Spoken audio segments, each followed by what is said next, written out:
بسم اللہ الرحمن الرحیم الحمد للہ وحدہ والصلاة والسلام علی من لا نبی بعد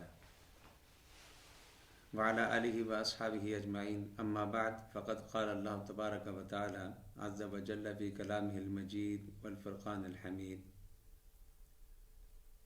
وَلَقَدْ يَسَّرْنَا الْقُرْآنَ لِلذِّكْرِ فَهَلْ مِن مُدَّكِرٍ صدق اللہ مولانا العظیم وبلغنا رسوله النبی الکریم ونحن على ذلك لمن الشاہدین والشاکرین والحمد للہ رب العالمین۔ ہمارا سالہ سال سے معمول ہے، for long time is our routine that every year we are doing tafsir of Quran, sometime in detail, sometime in brief. کبھی کبھی تفصیل سے کرتے ہیں، کبھی کبھی بریفلی کرتے ہیں۔ تو ہم نے بعض صورتوں کی تفسیر پچھلے سال کی تھی اور بعض صورتوں کی تفسیر انشاءاللہ اس سال مکمل کریں گے، لیکن اپنے اس رمضان المبارک کے ریگولر معمول کی طرف جانے سے پہلے آج ایک مختصر سا تمہیدی کلام کرتے ہیں قرآن مجید کے حوالے سے۔ قرآن مجید دنیا میں ایک اندازے کے مطابق سب سے زیادہ پڑھی جانے والی اور یاد کی جانے والی کتاب ہے۔ بعض لوگوں نے بائبل کا بھی ذکر کیا ہے، لیکن تحقیق یہ ہے کہ قرآن مجید دنیا میں سب سے زیادہ پڑھی جانے والی اور یاد کی جانے والی، جو یاد ہے اس میں تو کوئی شک نہیں کہ سب سے زیادہ یاد کی جانے والی کتاب قرآن مجید ہے۔ اور در حقیقت یہ وہ اہتمام ہے، ظاہری اسباب میں سے ایک سبب ہے جس کا ذکر قرآن مجید نے کیا، اِنَّا نَحْنُ نَزَّلْنَا الذِّكْرَ وَإِنَّا لَهُ لَحَافِظُونَ۔ ہم نے اس ذکر کو یعنی اس قرآن کو اتارا اور ہم ہی اس کی حفاظت کرنے والے ہیں۔ اور حفاظت کا اللہ نے ایسا سامان کیا کہ کسی کاغذ کا، کسی قلم کا، کسی پریس کا اللہ تعالیٰ نے اسے محتاج نہیں بنایا۔ اور یہی ایک اعتراض کا جواب بھی ہے جب مستشرقین اور اورینٹیلسٹ اعتراض کرتے ہیں قرآن مجید کے بارے میں کہ یہ تو بعد میں ابو بکر صدیق رضی اللہ تعالیٰ عنہ نے اسے کمپائل کیا یا حضرت عثمان غنی رضی اللہ تعالیٰ عنہ نے اس کے نسخے تیار کروائے، تو یہ نبی کریم صلی اللہ علیہ وسلم کے دور میں تو قرآن اس شکل میں موجود نہ تھا جیسے آج پرنٹڈ ہے۔ لیکن وہ یہ بات بھول جاتے ہیں کہ ابتداءً قرآن مجید کا جو حفاظت کا انحصار تھا وہ اس دور میں لکھنے اور اس کی ترتیب و تدوین پر اتنا نہ تھا جتنا حفظ پر تھا۔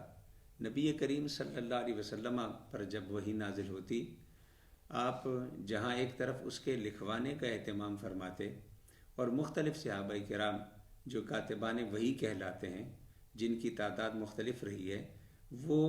اس وقت اسے لکھتے، کسی کھجور کی چھال پر لکھتے، کسی پتھر کی سیل پر لکھتے، کسی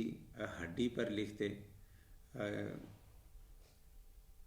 مختلف چیزیں تھیں۔ اس وقت کاغذ چونکہ اتنا عام اور دستیاب نہ تھا، لیکن جو سب سے بڑا اہتمام تھا کہ صحابہ کرام نبی کریم صلی اللہ علیہ وسلم سے سن کر اسے یاد کرتے تھے، اور صرف یاد نہیں کرتے تھے، ہماری جو 5 وقتہ نمازیں ہیں، صحابہ کرام ان 5 وقتہ نمازوں میں اس کی تلاوت کرتے تھے، تہجد کے وقت اس کی تلاوت کرتے تھے۔ خود نبی کریم صلی اللہ علیہ وسلم اسے تلاوت بھی کرتے تھے اور سال میں ایک مرتبہ جبریل امین کے ساتھ اس کا دور بھی کرتے تھے۔ اور جو آپ کا آخری سال تھا دنیا سے پردہ فرمانے کا، آپ نے 2 مرتبہ جبریل امین کے ساتھ دور کیا۔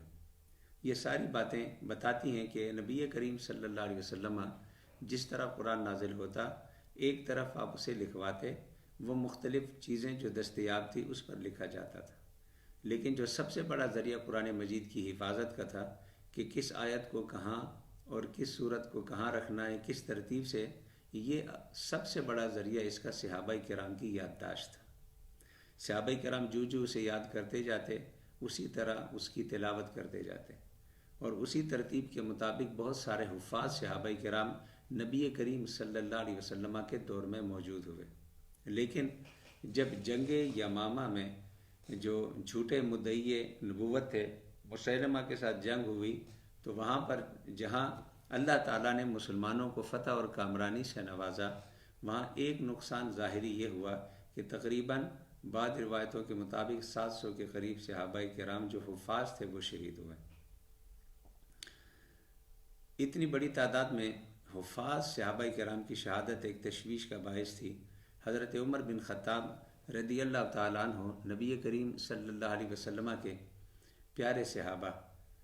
آپ صلی اللہ علیہ وسلم کے خلیفہ سیدنا صدیق اکبر رضی اللہ تعالیٰ عنہ جو منصب نیابت و خلافت پر فائز تھے، ان کے پاس آئے اور آپ نے ان سے کہا کہ مجھے تشویش ہے کہ تیزی سے صحابہ کرام دنیا سے رخصت ہو رہے ہیں، اگر ہم قرآن مجید کو اس کی تدوین کر لیں۔ شروع میں آپ کو تردد ہوا کہ جب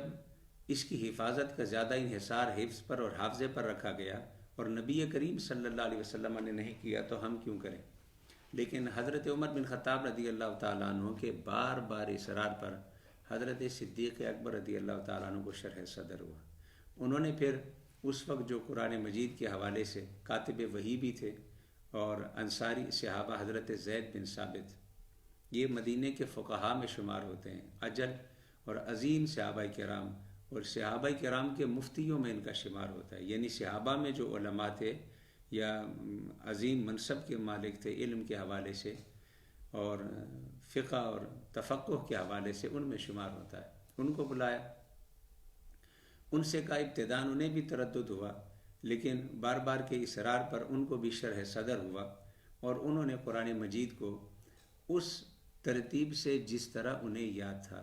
جس طرح صحابہ کرام کو یاد تھا، جس طرح وہ اس کی تلاوت کرتے تھے، جس طرح وہ اسے نمازوں میں پڑھتے تھے، جس طرح وہ نبی کریم صلی اللہ علیہ وسلم کے دور میں اسے پڑھتے تھے اور ساری رات اس کی تلاوت کرتے تھے، اس کے مطابق اسے جمع کرنے کا آپ نے انہیں حکم دیا۔ آپ نے اس کے جمع کرنے کے لیے جو کنڈیشن لگائی تاکہ کوئی شک نہ رہے، کوئی شبہ نہ رہے، سب سے پہلے تو آپ خود حافظ تھے، اس کے بعد صحابہ کرام سے کہا کہ جس کو نبی کریم صلی اللہ علیہ وسلم نے خود لکھوایا ہو وہ اپنے لکھے ہوئے وہ ٹکڑے جو آیتوں کے ہیں، سورتوں کے ہیں، ہمارے پاس لائیں۔ تو صحابہ کرام لاتے رہے، اور ایک تو آپ خود حافظ تھے، دوسرا جو صحابہ کرام لاتے تھے ان سے 2 گواہیاں طلب کرتے تھے۔ کس بات پر؟ کہ نبی کریم صلی اللہ علیہ وسلم نے انہیں یہ لکھوایا ہے۔ 2 گواہیوں کے بغیر اس ٹکڑے کو قبول نہیں کرتے تھے۔ جب 2 گواہیاں ہو جاتی تھیں کہ ہاں ہمارے سامنے نبی کریم صلی اللہ علیہ وسلم نے ان کو یہ حصہ لکھوایا ہے، تو ان کے حافظے کے بھی مطابق ہوتا تھا، 2 گواہیوں کے بھی مطابق ہوتا تھا، اور پھر اسے وصول کرتے تھے تو حضرت ابوبکر صدیق رضی اللہ تعالیٰ عنہ اور حضرت عمر بن خطاب رضی اللہ تعالیٰ عنہ وہ خود بھی حافظ تھے، وہ ان کی موجودگی میں وصول کرتے تھے۔ آپ اندازہ کریں کہ کس اہتمام سے پہلی مرتبہ اسے اس کی ترتیب کا اور اسے لکھنے کا اہتمام کیا گیا کہ ابو بکر اور حضرت عمر رضی اللہ تعالی عنہما دونوں حافظ تھے، ان کی موجودگی میں وصول کرنا۔ خود سیدنا زید بن ثابت رضی اللہ تعالی عنہ حافظ تھے، قاری تھے، عالم تھے، اور مدینہ منورہ کے صحابہ کرام کے درجہ افتاء پر فائز تھے۔ اس طرح کے فتوے تو کا رواج نہیں تھا جیسے ہمارے یہاں آج کل مفتی کا ٹائٹل ہوتا ہے، یعنی علم کے حوالے سے لوگ ان کی طرف رجوع کرتے تھے۔ اور اس کے بعد پھر جو لکھنے والا صحابی لے کر آتا تھا 2 صحابہ کی گواہی بھی ہوتی تھی۔ اس قدر اہتمام کے ساتھ قرآن مجید کو اس طرح جمع کیا گیا، یعنی اسے دوبارہ لکھا گیا، اور اس کو جب مکمل کیا گیا اور اس کو تکمیل ہوئی تو یہ نسخہ حضرت صدیق اکبر رضی اللہ تعالیٰ عنہ کے پاس گیا،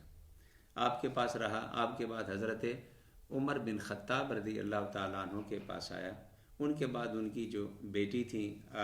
امہات المؤمنین میں حضرت حفصہ رضی اللہ تعالیٰ عنہ، ان کے پاس رہا۔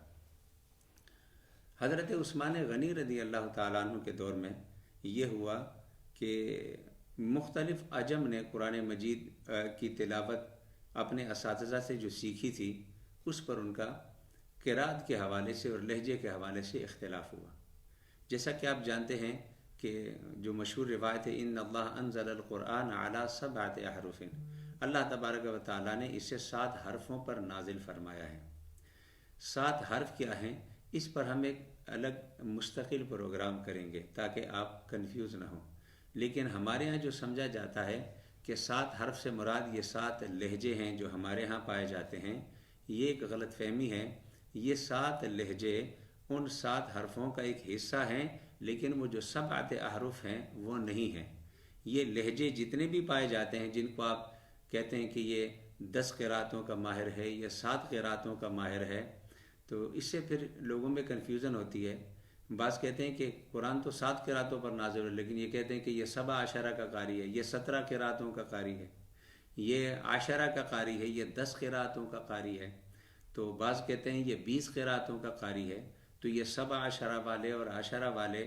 اور 7 قراتوں والے یہ اختلاف کیوں ہیں؟ اگر 7 پر نازل ہوا تو 10 کہاں سے آئے، اور 10 ہوا تو پھر 17 کہاں سے آئے؟ اس کو ذہن میں رکھیں. جب میں نے اس لیے گزارش کی کہ اس پر ایک الگ پروگرام کریں گے کہ یہ جو لہجے ہیں یہ ساری کی ساری 17 قراتیں ہوں، یہ ساری کی ساری 10 قراتیں ہوں، یا یہ ساری کی ساری 20 قراتیں ہوں، یہ ایک 7 احرف کا حصہ ہے کہ ان اللہ انزل القرآن علی 7 احرف، جس کو کہتے ہیں اختلاف لہجات. اس کے علاوہ دیگر اختلاف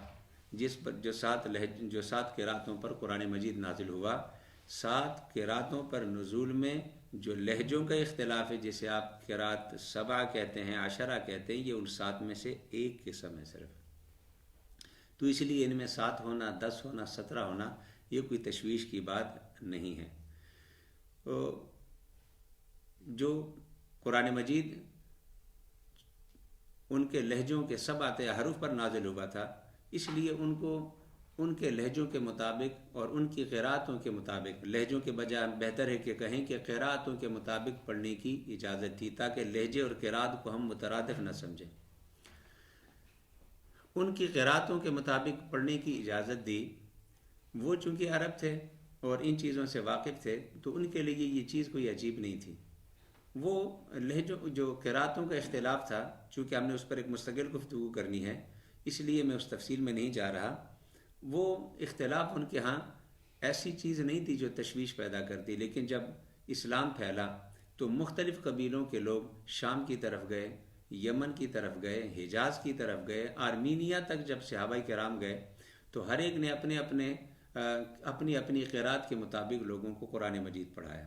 لیکن بعد میں جب مختلف اسلامی لشکر ایک جگہ ملتے تھے تو ایک کسی صحابی کا شاگرد ہے، دوسری جماعت کسی اور صحابی کی شاگرد ہیں اور وہ عجم ہیں، وہ ان باریکیوں کو نہیں سمجھتے تھے. تو وہ سمجھتے تھے کہ یہ غلط پڑھتا ہے، دوسرا کہتا تھا یہ غلط پڑھتا ہے. اس سے ان کے درمیان شدید اختلاف پیدا ہوا. حضرت حذیفہ رضی اللہ تعالیٰ عنہ کے بارے میں ہے کہ وہ جب آرمینیا کی جنگ سے واپس آئے تو گھر جانے سے پہلے حضرت عثمان غنی رضی اللہ تعالیٰ عنہ کے پاس گئے جو خلیفہ وقت ہے، اور ان سے کہا کہ اس امت کا کچھ کیجیے قبل اس کے کہ یہ ہلاک ہو جائے. اور پوچھنے پر بتایا کہ جس طرح یہود و نصارہ کے ہاں ان کی کتابوں پر اختلاف ہو گیا تھا، یہ نہ ہو کہ ان کی یہ غلطیاں کسی بڑے فتنے اور فساد کا پیش خیمہ بن جائیں، تو اس امت کا کوئی چارہ کیجیے. اس سے پہلے مدینہ منورہ میں بھی حضرت عثمان غنی رضی اللہ تعالیٰ عنہ کے نوٹس میں یہ بات آ چکی تھی کہ یہ جو قرات کا اختلاف ہے اس سے عجمیوں کے اور دیگر لوگوں اور دیگر علاقوں کے لوگوں کے آنے کی وجہ سے اس اختلاف سے غلط فہمیاں پیدا ہو رہی ہیں. تو آپ نے کیا کیا؟ آپ نے دوبارہ حضرت زید بن ثابت کی ڈیوٹی لگائی، چونکہ انہوں نے پہلے بھی اس صحیفے کو ترتیب دیا تھا جو حضرت ابو بکر صدیق رضی اللہ تعالیٰ عنہ کے پاس تھا، اس کے بعد وہ حضرت عمر رضی اللہ تعالیٰ عنہ کے پاس اور پھر حضرت حفصہ کے پاس. وہاں سے پہلے وہ صحیفے کو سامنے رکھا. اس میں یہ بات تھی کہ اس میں ترتیب تو دیا گیا تھا لیکن صورتوں کی ترتیب نہیں تھی. مثلا ایک صورت ہے وہ مکمل کر لی گئی، دوسری صورت ہے مکمل کر لی گئی، تیسری صورت ہے مکمل کر لی گئی، مگر صورتوں کو ترتیب سے نہیں رکھا تھا. اب انہوں نے اہتمام کیا کہ اس صحیفے سے رہنمائی لی جائے گی، اور ساتھ ساتھ اب صورتوں کو بھی اسی ترتیب پر رکھا جائے گا جس طرح کہ نبی کریم صلی اللہ علیہ وسلم نے ہمیں حفظ کرایا اور آپ صلی اللہ علیہ وسلم نے ہمیں وہ یاد کرایا ہے۔ تو حضرت زید بن ثابت کے ساتھ 3 اور صحابہ کرام تھے، اور وہ 3 صحابہ کرام جو تھے وہ قریشی تھے۔ حضرت زید بن ثابت رضی اللہ تعالیٰ عنہ یہ انصاری تھے۔ تو حضرت عثمان غنی رضی اللہ تعالیٰ عنہ نے فرمایا کہ تمہارا جب اختلاف ہو جائے کسی بات پر، چونکہ قرات کا تو اختلاف تھا، تو اسے قریش کے لہجے میں لکھنا۔ تو وہ 3 صحابہ کرام جو تھے، جو اس گروپ میں شامل تھے، جو اس لجنہ میں شامل تھے، وہ تینوں قریشی تھے، صرف حضرت زید بن ثابت انصاری تھے، وہ قریشی نہ تھے۔ تو یہ مسئلے کا بھی انہوں نے حل پیش کر دیا۔ دوبارہ سے صورتوں کی ترتیب کے ساتھ اس پہلے مصحف کو پیش نظر رکھ کر اثر نو ایک نیا جسے آج ہم مصحف عثمانی کہتے ہیں، یہ ترتیب دیا گیا، اور اس کے 7 نسخے ترتیب دیے گئے۔ 7 نسخوں میں سے ایک نسخہ مکہ مکرمہ کی طرف بھیجا گیا، ایک نسخہ مدینہ منورہ میں رکھا گیا، ایک یمن کی طرف گیا، ایک بحرین کی طرف گیا، ایک شام کی طرف گیا، ایک بصرہ کی طرف گیا، اور ایک کوفہ کی طرف گیا۔ یہ اس وقت بڑے بڑے اسلامی مراکز تھے جہاں پر مسلمانوں کا اجتماع تھا، اور جہاں پر اسلامی لشکر تھے، اور جو اسلامی سلطنت کے بڑے بڑے مراکز سمجھے جاتے تھے۔ تو ان 7 شہروں کی طرف یہ نسخے روانہ کیے گئے، اور ساروں کو حکم دیا گیا کہ ان کے پاس جو جو نسخے لکھے ہیں وہ سارے تلف کر دیں، ضائع کر دیں۔ اس لیے کہ صحابہ کرام کے دور میں بھی تھا کہ صحابہ کرام کے پاس جو اپنے نسخے ہوتے تھے، بعض اوقات وہ جو نبی کریم صلی اللہ علیہ وسلم انہیں لکھواتے تھے، یعنی قرآن مجید، اس کے ساتھ ساتھ وہ اپنی سہولت کے لیے، اپنی سمجھ یا اپنے نوٹ کے لیے کچھ نہ کچھ اس کے تفسیر لکھ لیتے تھے۔ تو وہ جو تفسیر ہوتی تھی یا وہ جو اضافہ ہوتا تھا، وہ ان کا اپنا فہم ہوتا تھا، یا نبی کریم صلی اللہ علیہ وسلم سے جو مجید سمجھنے کے لیے اور فہم کے لیے جو ان کو ملا ہوتا تھا اسے لکھتے تھے۔ چونکہ واصل قرآن نہیں تھا، اس لیے انہیں بھی کہ وہ اپنے ان مجموعوں کو کہ جن میں ان کی تفسیر، انہیں تو معلوم ہے کہ کتنا حضور نے قرآن لکھوایا اور کتنا آگے انہوں نے اس کی تشریح کے لیے نوٹس لکھے، یعنی ان کے اپنے نوٹس ہیں۔ لیکن یہی نوٹس اگر بعد والوں کو ملے تو وہ کہیں اس غلط فہمی کا شکار نہ ہو جائیں کہ یہ کہ پورا کا پورا قرآن ہے، انہیں اس میں التباس نہ ہو جائے، اسے ان میں کوئی شک نہ ہو جائے۔ تو اس شک سے نکلنے کے لیے آپ نے جو اسٹینڈرڈ بنایا کہ یہ وہ قرآن مجید ہے، اس سے آپ اندازہ کریں کہ جو تدوین قرآن مجید کا میں نے ذکر کیا اور جو بڑے اختصار کے ساتھ بیان کیا، اس سے ان سارے شکوک و شبہات کی جڑ کٹ جاتی ہے جو کہتے ہیں کہ قرآن مجید تو حضرت عثمان غنی رضی اللہ تعالیٰ عنہ نے اس کو تدوین کیا، یا حضرت ابوبکر صدیق رضی اللہ تعالیٰ عنہ نے اس کو ترتیب دیا، تو اس کا مطلب ہے کہ حضور کے بعد ہوا، تمہارے پاس کیا ثبوت ہے کہ یہ وہی کلام ہے؟ تو اس پر یہ ذہن میں رکھیں کہ یہ سارا کچھ نبی کریم صلی اللہ علیہ وسلم عربوں کو اس وقت، اگر آپ عرب کی ہسٹری اٹھا کر دیکھیں، ساری عرب کی ہسٹری اس بات پر گواہ ہے کہ عربوں کا بلا کا حافظہ تھا، اور وہ اپنے خاندانوں اور نسلوں کے قبیلوں کے نام جدوں پشتوں پیڑھیوں تک انہیں اپنے باپ دادا کے نام یاد ہوتے تھے۔ انسان تو انسان، خاندان تو خاندان، گھوڑوں کی نسلوں کے نام انہیں ازبر تھے، ہزاروں اشعار انہیں ازبر ہوتے تھے، بڑے بڑے دیوان جو پورے کے پورے ولیہ میں لکھے جاتے ہیں، بڑے بڑے دیوان انہیں ازبر ہوتے تھے، ان کا بلا کا حافظہ تھا۔ تو اس لیے اصل جو قرآن مجید تھا وہ ان کے سینوں میں محفوظ تھا۔ یہ ہے وہ اِنَّا نَحْنُ نَزَّلْنَا الذِّكْرَ وَإِنَّا لَهُ لَحَافِظُونَ، کہ ہم نے اسے نازل کیا اور ہم ہی اس کی حفاظت کرنے والے ہیں۔ تو وہ جو تفسیری التباس تھا وہ بھی دور ہو گیا، اور باقی جہاں تک رہی 7 قراتوں کی بات، تو یہ جو مصحف عثمانی ہے، حضرت عثمان غنی رضی اللہ تعالیٰ نے جو نسخے تیار کروائے، یہ اس طریقے سے لکھے گئے کہ اس میں ان 7 قراتوں کی گنجائش نکلتی تھی۔ وہ کیسے نکلتی تھی کہ اس وقت اگر آپ قدیم مصحف عثمانی کے نسخے دیکھیں تو اس پر نہ نقطے ہوتے تھے، نہ زبر ہوتی تھی، نہ زیر ہوتا تھا، نہ شد ہوتا تھا، نہ جزم ہوتا تھا، یہ ساری علامت کوئی نہیں ہوتی تھی۔ مثلا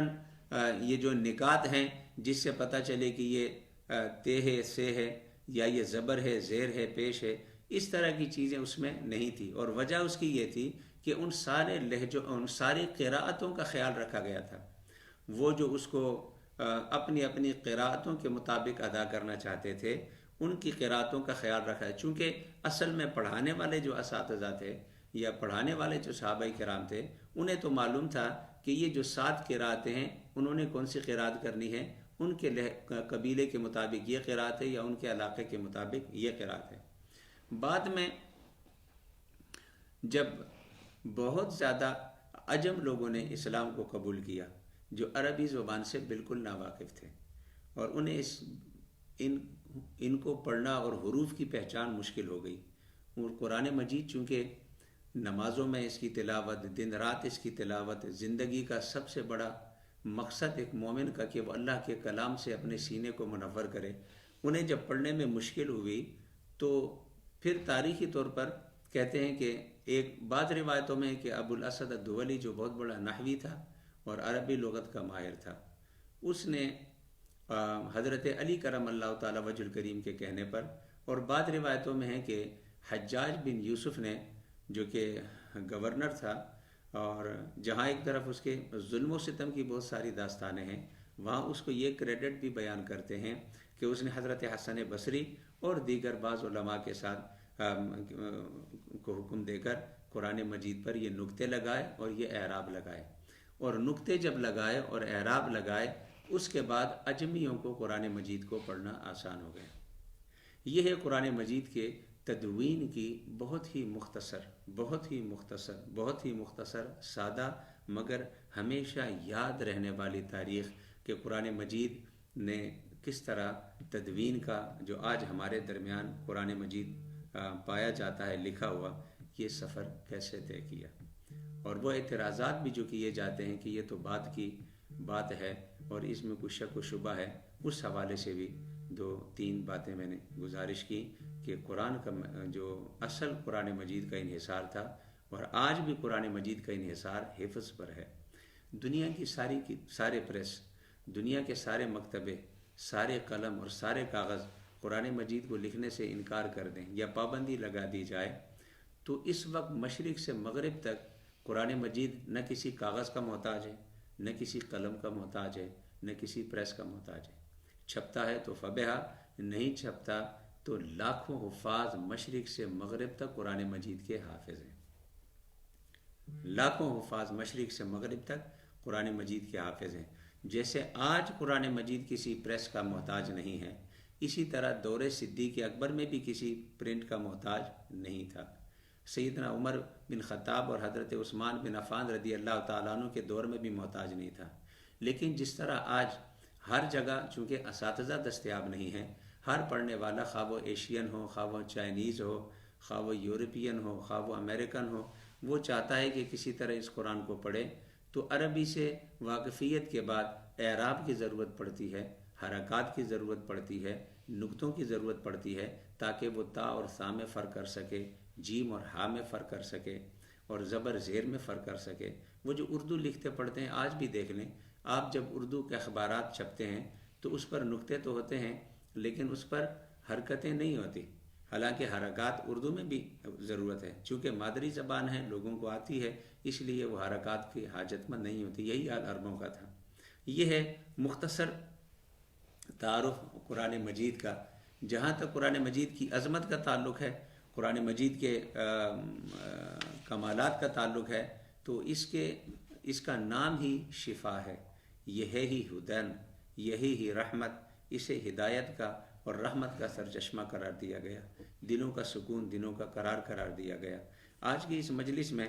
میں نے بڑے اختصار کے ساتھ تدوین کے حوالے سے کچھ گفتگو کی، کل انشاءاللہ تفسیر کے حوالے سے کچھ بنیادی باتیں کریں گے، لیکن ایک بات جو میں آج کہنا چاہتا ہوں کہ جب کسی کتاب کا ذکر کرتے ہیں تو سب سے پہلے پوچھتے ہیں اس کتاب کا سبجیکٹ کیا ہے، اس کتاب کا موضوع کیا ہے۔ جب تک آپ کو کتاب کا سبجیکٹ معلوم نہ ہو آپ اس سے فائدہ حاصل نہیں کر سکتے۔ سبجیکٹ بہت امپورٹنٹ ہے۔ آپ کسی لائبریری میں چلے جائیں، کسی بک شاپ میں چلے جائیں، کتابیں سبجیکٹ کے مطابق رکھی ہوتی ہیں، یہ فکشن کی ہے، یہ سائنس کی ہے، یہ ٹورزم کی ہے، یہ کوکنگ کی بک ہے، یہ جیوگرافی کی بک ہے، یہ کیمسٹری کی ہے، یہ بایولوجی کی ہے، یہ سوشیالوجی کی ہے، یہ پولیٹیکل سائنس کی ہے، لکھا ہوتا ہے کہ یہ کتاب اس کا ٹاپک کیا ہے، خواہ وہ چھوٹی سے چھوٹی کتاب ہو یا بڑی سے بڑی Williams and Williams and Williams میں ہو، جب تک آپ کو پتہ نہ ہو کہ اس کا ٹاپک کیا ہے آپ اس کتاب سے فائدہ حاصل نہیں کر سکتے۔ تو قرآن مجید میں جسے ہم الہامی کتاب کہتے ہیں، اس کا موضوع انسان ہے۔ اس کا موضوع کیا ہے؟ انسان، انسان کی زندگی، انسان کی طرز زندگی، انسان کی ضرورتیں، زندگی کیسے گزارے، زندہ ہونے کے بعد مرنے کے احوال، حلال کا حرام کا، جتنی چیزیں ہماری لائف سے ریلیٹڈ ہیں، انسان as a human being whatever is related to our life in this world, جو لقد انزلنا الیکم کتابا فیہ ذکرکم، تبیانا لکل شیء ہے، ہر شے کا بیان ہے، لیکن یہ کتاب ہم نے اتاری جس میں تمہارا ذکر ہے۔ تم اپنے آپ کو تلاش کرو، اپنے آپ کو قرآن میں پاؤ گے، جہاں جس جگہ بھی کھڑے ہو، جیسے نیویگیٹر ہوتا ہے، آپ اس کو چلا لیں، جہاں ہو آپ کو بتائے گا کہ where are you, which direction is where you have to go, you are on a wrong direction اور رائٹ ڈائریکشن۔ آپ کو آج نیویگیٹر ہوتا ہے، چھوٹی سی مشین ہے، لیکن آپ کو بتاتی ہے جہاں آپ نے جانا ہو کہ آپ اسی طرف ہیں یا کسی اور طرف ہیں، آپ کا راستہ درست ہے یا غلط ہے۔ لقد انزلنا الیکم کتابا فیہ ذکرکم، ہماری زندگی کا نیویگیٹر، انسان کی زندگی کا نیویگیٹر، جو اس کی پوری زندگی کا احاطہ کیے ہوئے ہے، جو اس کو گائیڈ کرتا ہے، اسے بتاتا ہے وہ کہاں ہے، وہ رانگ پلیس پر ہے، وہ رائٹ پلیس پر ہے، اچھی جگہ پر ہے، بری جگہ پر ہے، اسے یہاں ہونا چاہیے یا نہیں ہونا چاہیے، اگر وہ یہاں سے نکلنا چاہتا ہے تو وے آؤٹ کیا ہے، اسے کس طرف جانا چاہیے، یہ ڈائریکشن سیف ہے، یہ ڈائریکشن سیف نہیں ہے، یہاں وہ اپنی ڈیسٹینیشن کو پہنچ، جتنا نیویگیٹر کا تصور سمجھانے کے لیے ہے، قرآن مجید پوری زندگی کا نیویگیٹر ہے، آپ کو بتاتا ہے اس کا ٹاپک اول تا آخر انسان ہے۔ گویا قرآن ہم سے بات کرتا ہے، قرآن ہماری بات کرتا ہے۔ جب بھی آپ قرآن کو کھولیں، ایک اس کا تصور کہ میرے رب کا کلام ہے، دوسرا یہ ذہن میں رکھیں کہ یہ مجھ سے بات کرتا ہے، یہ میری بات کرتا ہے، میں کون ہوں، میں کیا ہوں، میں کہاں ہوں، میں کدھر جاؤں، میں کیسے جاؤں،